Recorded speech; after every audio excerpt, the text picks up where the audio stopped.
kaning Advent, sabot ana, coming or pag-abot.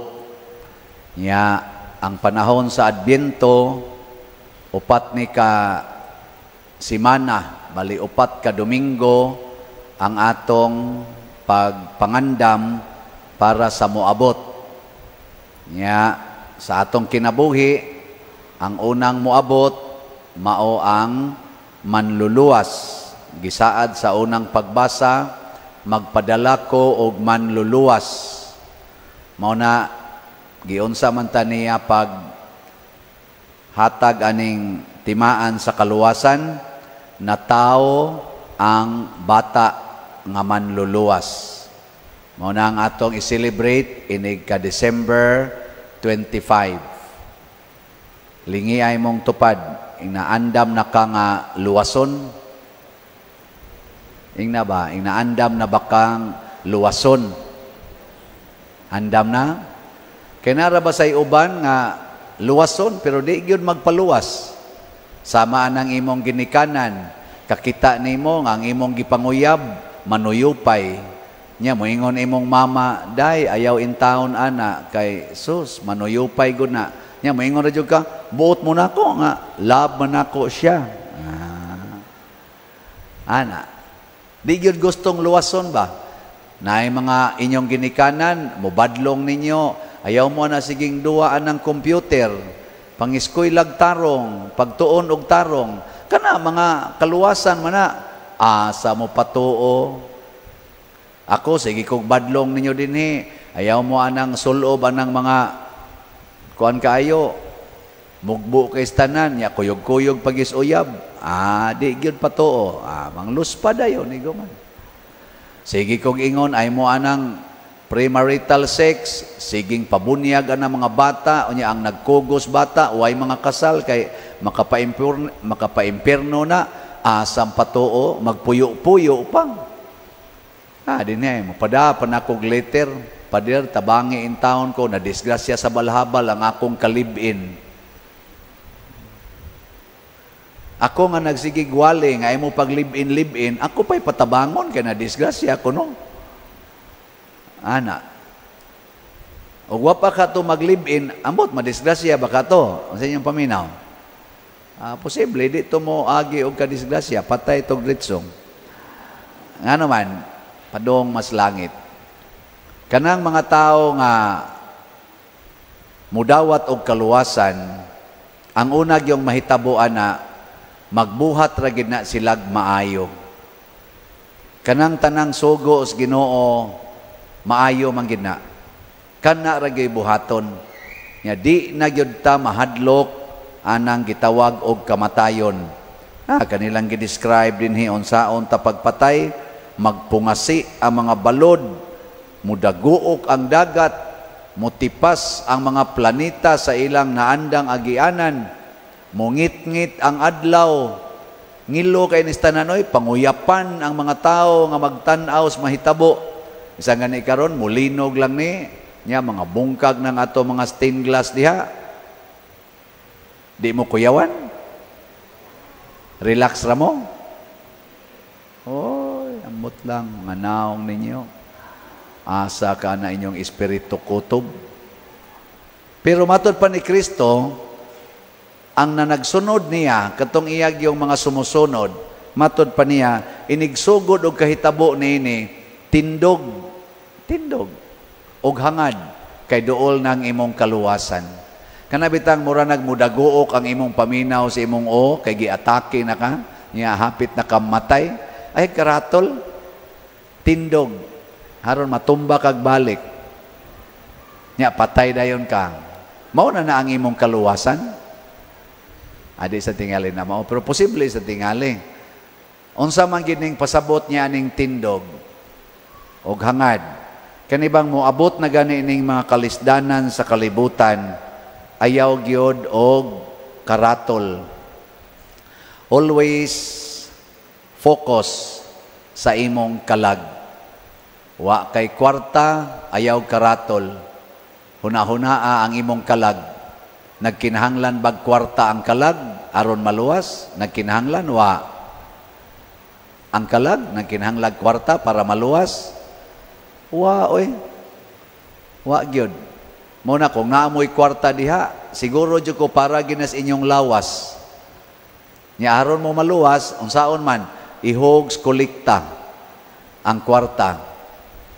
Di sa to pa, wa na mo'y paras lawas. Wa na, luwas inyong kalag. Unsa may nakaratol karos mga tao, kwarta. Nanong na nag-away man ang ato mga leaders, gubat, siging dinautay ato mga politicians, tungod na sa number 1 gid ana, kwarta. Di makaluwas ang kwarta oy. Ang makaluwas atong kalag, ang imong pagpanghatag og kwarta ngadtos mga nanginahanglan. Muna pag-ingon atong batan-on, Lord, unsa may akong buhaton aron gyud ko maluwas. Ingon dayon ang Ginoo, pauli sa inyo, ibaligya ang tanan mong katigayunan ug ang halin, ihatag ngadtos mga kabos, maangkon dayon nimo ang gingharias langit. Kana gyud gilingiya imong tupad. Ing naandam na kang manghatag na kuno. Naandam na kang manghatag. Kanang wa mo lingi na miligro na. Lingi.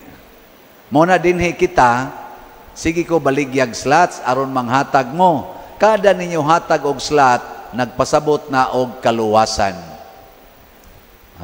So kanang nang hatag, luwas na mo. Pwede na mo mahog sa habal-habal.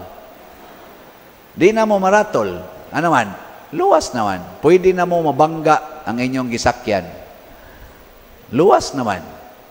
Pero kamong wa mo hatag, wa say klarong pamalit og slot. Tanawa, di bagi kulbaan. Simbako sa padre, mababaan yan. Hindi mo padre, mababaan.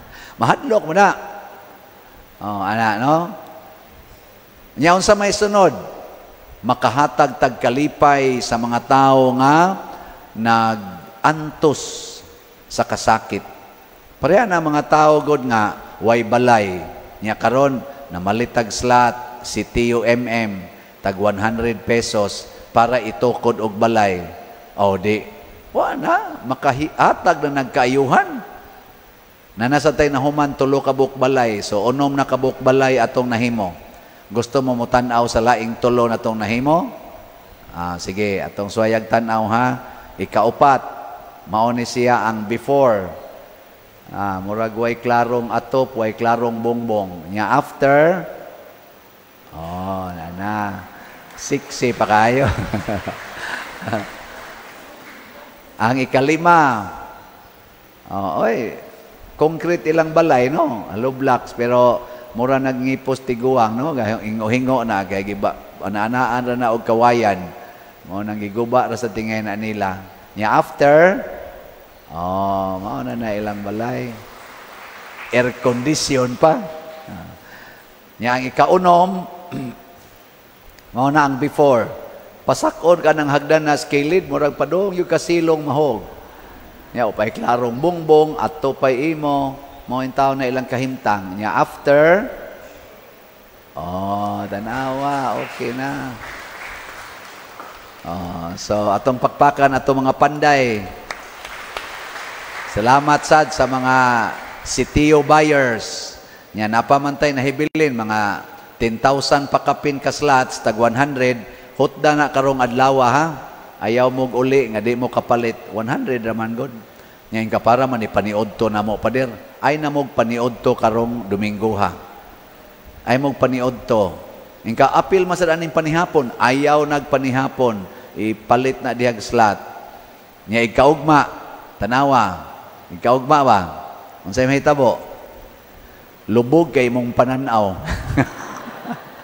Magsigi kag hingoy ab. Gutom ba? Gutom. Pero, di ka mamatay. Nya, ang imong kasing-kasing malipayon. Nya, agtanaw ni mo sa amin, nawa na imong mga bilbil, kaya gikaon na to sa imong digestive organ, ang imong mga fats. Muslim, naka. Di ba? Akos una, double XL. Karon, luag ng large. Di ba? Wa na makay ko ni kaon, kaya ako mang isigig palit og slot ang akong budget. Akong gidaghan-daghag palit og slatoy kay para madali ni kahurot. Tanawa, gaan na kay akong lawas. Ang akong karsoni sa una, Akong hawak 41. Karon 37 na lang. Oh, di ba? Sunod ani, patay na ni. Onya, ikamatay, unsa may mahitabo? Pila ray pag-ingon, ngadto kanimo Ginoo. Unsa titubag sa Salmo? Ngadto kanimo Ginoo, akong gibayaw ang akong kalag. Ang atong kalag, mas importante sa lawas. Kung ang imong lawas, sigihan imong atiman, mamiligro imong kalag. Pero kung ang imong lawas, gamito nimo sa pag-atiman sa laing mga taong nanginahanglan, apil na ang pagpasaylo, ang pag-antos, ang pagsakripisyo para sa kaayuhan sa uban, ang imong kalag himsog kaayo. Ang imong kalag baskog kaayo. Di gina maglisod og sakas langit. Gilas na lang lingi na kumusta imong kalag himsog ra. Ing na kuno. Ing na, is your soul healthy or sick? Ana, no? Ilhan man ani mong mga kalag nga masakiton kay ang naong ana kusmoron. Kusmod ba? Nya kun ang ila ganing kalag lagsik, ang naong sa dana blooming. Ana ra man ang timailhan? Tanawa karong taod-taod kanang imong tupad. Nya magkusmod na gani nga masakiton kag kalag. Nya unsa ra may solusyon ana? Ibaligya ang tanan mong katigayunan ug ang halin ihatag ngadto sa mga kabos ug malagsik din ang imong naong. Sige, katong mosunod ani, manindog na ta.